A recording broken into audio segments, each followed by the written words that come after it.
To jest Radio Szczecin. Radio Szczecin. Welcome to Szczecin. It's Marta High on Radio Szczecin. Hello. Hello, Szczecin and everyone. I'm very happy to be here.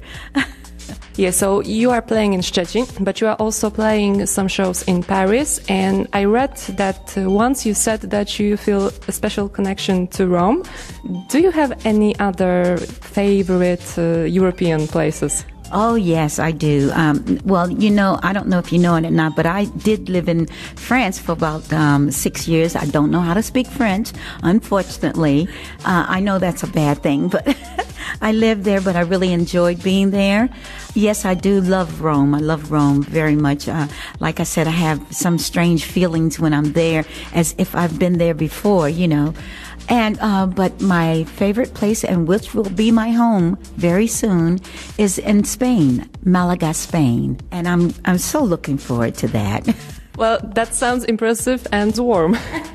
And that's the reason why I'm moving there. You know, I've been saying to myself that I want to move someplace warm. I want to be somewhere very warm. I'm tired of the cold weather. And, you know, ever since I've been on tour, ever since I've been in Europe, every day I've been in snow. And I was like, what's going on? Maybe somebody's trying to tell me something. The man upstairs is saying, you're not going to get away from snow. There's always going to be snow. Accept it. Okay, so the snow that we are having this weekend in Szczecin, this is your doing. Yeah, I must have said, okay, she's coming to Szczecin, so she's going to deal with the snow. It's going to be there when she gets there. Let's go to your music, because I was listening to your record, Tribute to My Soul Sisters, many times. You know, there's a lot of woman's power going on there. And could you tell us more about working on that album? Yes, and thank you for that. I'm very proud of the Tribute to My Soul Sisters, because some of the ladies the songs that I've done in the album were very dear friends of mine, and still is. For instance, the Jewels, we still stay in contact with each other. We went to school together, and we were together on the road with James Brown. So I still see them. We're like sisters. Of course, Vicki Anderson is still around, and her and I are very much like sisters, you know. Marva Whitney, I worked with her quite a bit when she left James Brown. Her and I have performed quite a bit together on stage. And then there was Lynn Collins. Lynn Collins was really, truly like a blood sister to me. Her and I got very, very tight when she was with the James Brown show. And I was an admirer of Anna King. These are women that sang with Mr. Brown from the 60s on up to the year 2000. And I am very, very proud to be able to redo their songs, because I think that they had a lot to say in the 60s and the 70s, and they were strong women. I always felt like any woman that could be on the show with James Brown, you know, because there was a time when James Brown would change in the middle of the show, and that's when the women would come out. So they had to be strong and pretty good, pretty powerful singers to hold the audience until Mr. Brown came back on stage. And like I said, I've always been an admirer of theirs. Tammy Terrell, Anna King, Sugar Pie DeSanto, who else? Yvonne Fair, and of course Marva, Lynn, Vicky, and the Jewels. You know, so it's real exciting for me. The album was produced by Rio Nakata, which is the band leader for Osaka Monorail, and that's the band that did the recording behind me. They're a great bunch of guys, and they did a great job with the album, and I'm very proud of it. Just like you said, that these women had a lot to say in the 60s and 70s, but listening to those songs right now, today, it is really, you know, a proof. It really underlines the fact that classic soul is still valid today and really current. Yes, and you know, I think that I think it's really good for especially the younger people to hear this kind of music. And I'm not putting down the music that's out today in America from America, but I'm not really happy about the lyrics. The lyrics are, some of it is violent, some of it is just not appropriate. Something I'm glad that my mother's not around, because I don't want her to hear, the vile language, the language that they use. And really it's not anything to really hold on to. And it shows that the songs in the 60s and 70s, they still have a meaning. They still have a drawing of what's being said in these songs. And again, like you said, it shows the power of the women and how they could sing with strong words and strong meanings from their lyrics, So I'm proud to bring it back. Well, you said already that you miss the lyrics from the classic soul records, but comparing the music that we have now to the music from the 60s or 70s, are there any other things that you miss? Yes, again, the lyrics, and I have an album out that came out just before, a tribute to my soul sisters called Singing for the Good Times. And these songs giving you the same feeling, the same era that I was singing in 1960s. And the lyrics are great. I have a song on there called I'm a Woman, and it's a very powerful song about respecting the women and not trying to hold us back and being able to speak out and things like that. That's what the song is about. And then a song I have on there, Singing for the Good Times. And it has the rhythm of sort of like a James Brown rhythm, and just talking about, enjoying the music, enjoying your life, enjoying getting down to dance and things like that. So these words and these lyrics that I sing about, I think it just brings back a good time. It brings back.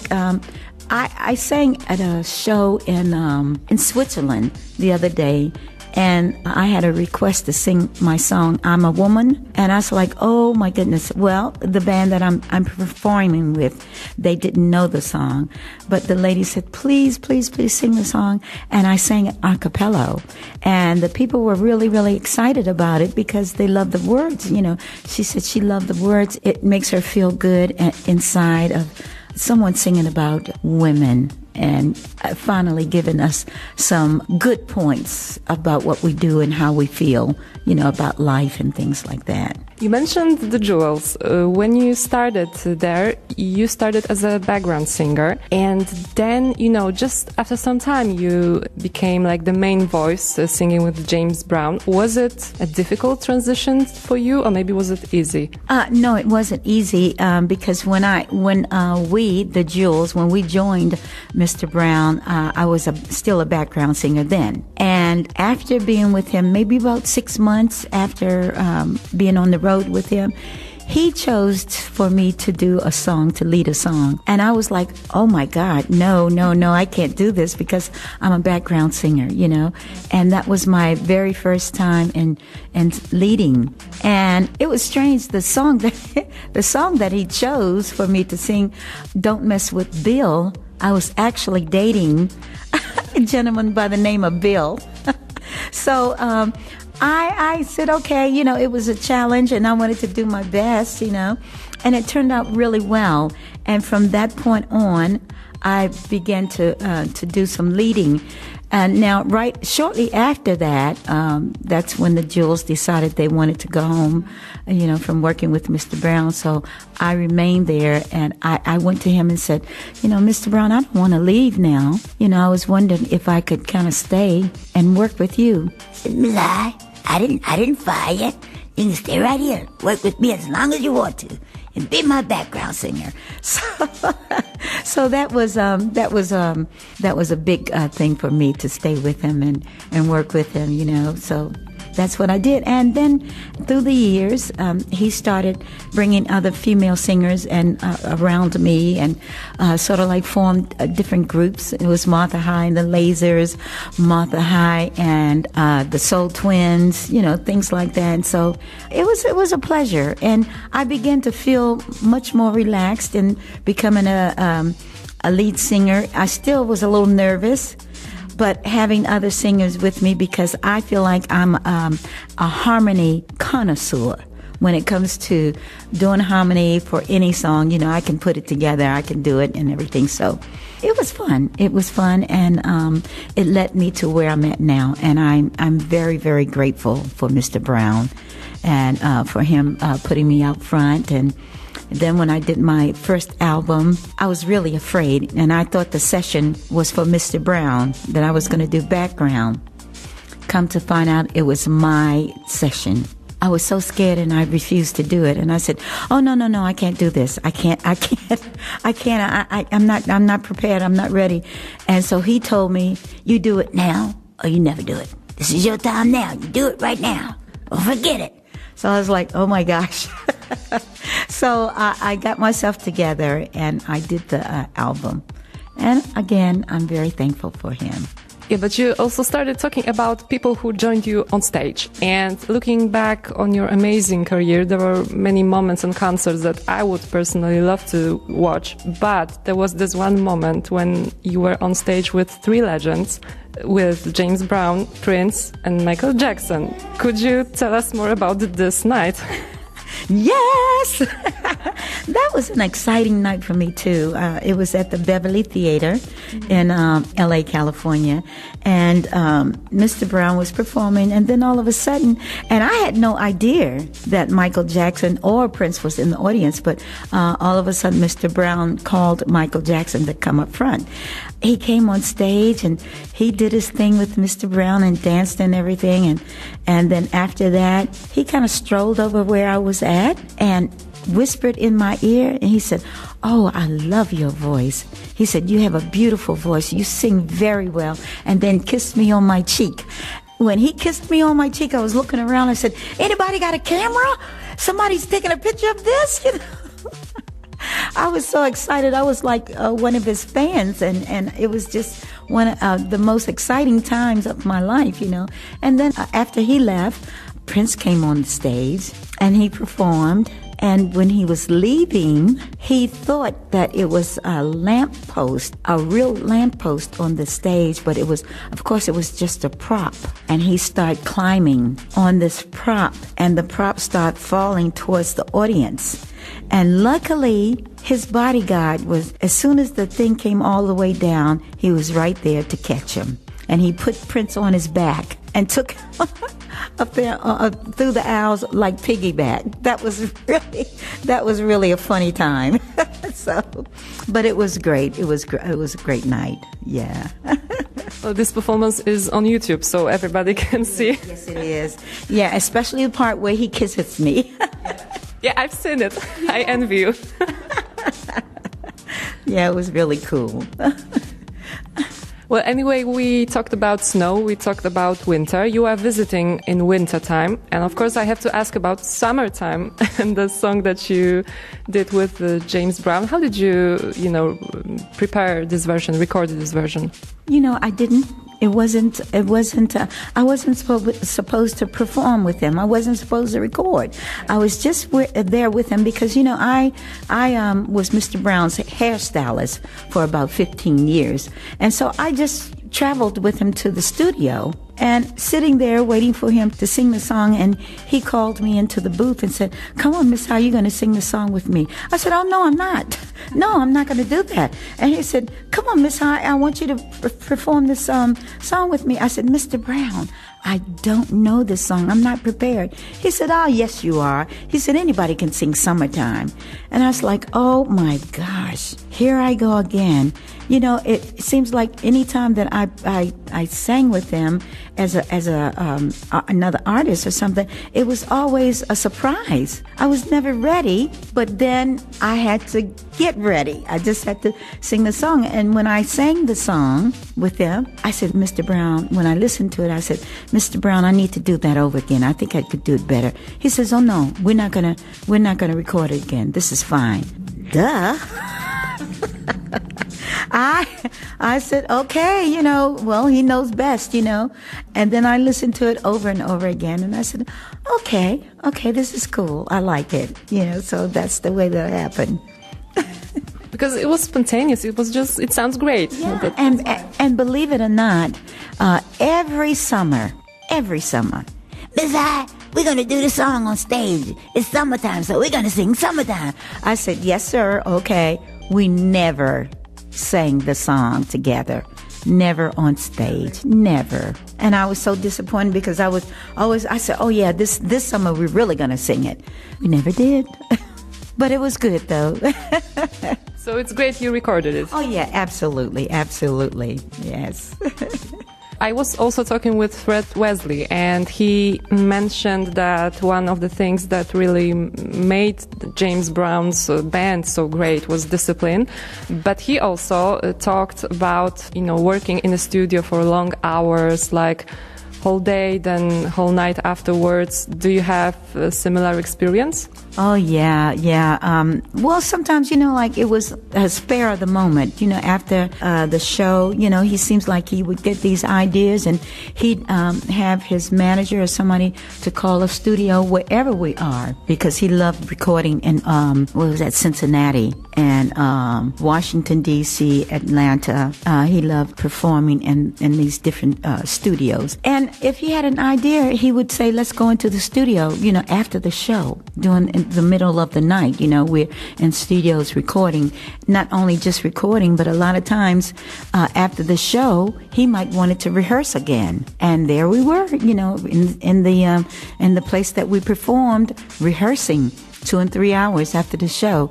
Even before some of the concerts, we're supposed to have sound check, but sound check could go into like maybe 1 or 2 hours. It was like doing another show. But that's just what it was with him. And it didn't bother me because, he was a very creative person. And people like that, their thoughts come at the spare of the moment. You don't know what they're thinking. And Prince was the same way.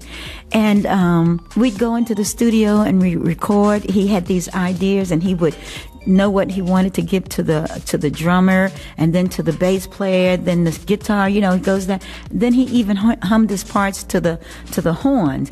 He didn't read music, didn't write music, so he would all right, horns, I want you to play that, or that, ba. He would sing it to them like that. So it was an amazing thing to see in progress, of him creating these new songs and new rhythms and everything. It was great. As far as like rehearsings, I didn't mind it because I could see the results on stage. He was an amazing entertainer, and from the rehearsings, it's because he was the soul brother number one of the greatest entertainers because of the constant rehearsings. And I mean, his music was just impeccable. And the band knew how to follow him. He'd rehearse his movements and how he wants to change from one drummer to the other, or change from one guitar to the other, And it was amazing to watch. And I kept my eyes on him. And if we didn't keep our eyes on him, we could get fined. And I know because I got fined $500 one time. But, it was exciting to keep your eyes on him because then you learn how he maneuvered on stage. It made sense. It made sense to me then, and it makes sense to me now because I'm basically the same way. I feel like if my band members don't watch me and don't get to know me, then they can't play the way that they play. And that all comes from rehearsing, and I won't be satisfied. But it's happening. I'm very happy with the musicians that I work with. Yeah, so tell me something about the concert that you are having today in Szczecin. Well, I'm going to tell you what I tell the audience when we first start performing. You're going to get a little bit of blues, a little bit of soul, a little bit of jazz, and a little bit of funk. So get ready. Come on out there to enjoy yourselves because we are ready to give you that. That sounds really amazing. Great. And tell me just one thing. Is it true that James Brown learned some moves from you? Oh, yeah. A long time ago in the 60s, it was this dance called the Boogaloo. And we used to do that, the jewels, in our act on the stage. And so he called me in the room one time. He said, Miss, how you do that dance? I said, what dance? He said, show me how you do the boogaloo. And I said, okay. So I went like that and showed him. And he stood up there with me and he started dancing. And he did that dance a lot of times on stage. That was one of his favorite dances. And then it was a dance like you pick up your feet and go, something like this.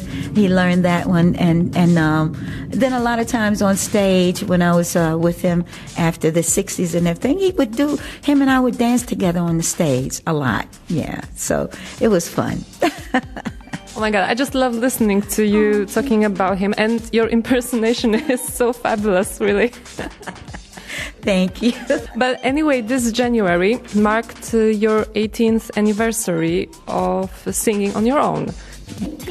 Well, I left Mr. Brown in the year of 2000. And in 1996, I went out on the road with Bobby Bird. Bobby Bird had a show. And I started singing solo then. But you know what? I still didn't really feel like I was a soloist, not until the year of 2000. And I actually came to France and I did my debut at a club called K-Do Blues. And that was an exciting time for me to go on stage as Martha Hyde, doing my own thing. And yeah, it was quite exciting. And it was in 2000, you're right. I was like, 18 years, it's been that long? I'm totally surprised, but yeah, 18 years. That's right. And I'm excited about it, especially now, from the year 2000 up until 2016, I was traveling with Maceo Parker as a solo artist. And that was a quite unique experience because all of the 30-some years before that, I was with Mr. Brown. And he was so protective. He just smothered me to the point where I was always with him. And he didn't really want me to adventure out. And I thought at one time that I was, because he said, I'm going to put you out there with some other girls, for your own group and everything. And I was looking for that and I was waiting for that and it never happened. And when I did decide to leave him, I was actually ready, to see if I can really do something on my own. And that's when I joined Maceo. And that was a very, very free time for me because it gave me time to be creative and choose songs and write songs that I eventually wanted to record. And that happened for me. I was able to record. I felt free enough to get my mind working and, write my own songs and everything. So it was a blessing for me to finally step out, to leave Mr. Brown and be my own boss. In a sense, yeah. Since then, you worked on some records. You also wrote a book. So what do you plan to do next, or what are you focused on right now? Well, right now I'm focusing on another album, actually quite a few projects, and I'm very, very happy about it. I'm very, very thankful that I still have the chance to do this, to be able to do this. I am writing another book. It's quite different than my first one. He's a funny cat, Miss Hyde. But it's going to consist of some of my paintings, poetry, my lyrics to some of my songs, and quite a few other things, just all compiled into one book. Also, I am doing quite a bit of painting. I have a couple of art shows coming up at some of the black museums in the States. And again, a new album. I'm starting on a new album in April. So I'm pretty excited about, I just don't want to take too many things at one time, but I have a lot of irons in the fire. This new album, do you have, exact plans for it, or? Well, it's going to be all originals again. I am going to be recording with the same band that I recorded singing for the Good Times. That's an Italian band, the Italian Royal Family Band. So we're getting together and we're going to come up with some more beautiful originals as the ones on the album. Yeah, so I'm really looking forward to it. You might have already answered my next question because you told us about the paintings. And I wanted to ask, what is your biggest passion outside of music? Exactly. That's exactly what I love to draw. I love to paint, sketching, sculpturing. I did a sculpture many years ago. I have no idea where it's at because I moved from my parents' house and they wanted to keep it. And now where it's at now, I have no idea. But I did do that. And I have 2 paintings in 2 churches in the States, one in Virginia and one in South Carolina. And I also did a painting for a judge, lived in South Carolina. So, I love that. That's my hobby, and that's my second love. Okay, so music and painting, that's it. Yes, absolutely. Like George Clinton and a few other people. Yeah. All right, I would like to wish you a lot of passion in music and in painting, and also maybe a lot of sun and no snow. We are so happy that you will be living in Europe, and we are happy that you are on Radio Szczecin. Thank you so much. I am very happy to be on the radio here in Szczecin. Thank you so very much. I really enjoyed it. Thank you. And I hope that everyone come out tonight to see the show. I told you what we got going, so come on and get funked up. That was Marta High on Radio Szczecin. Thank you. Thank you. Thank you very much. Radio Szczecin.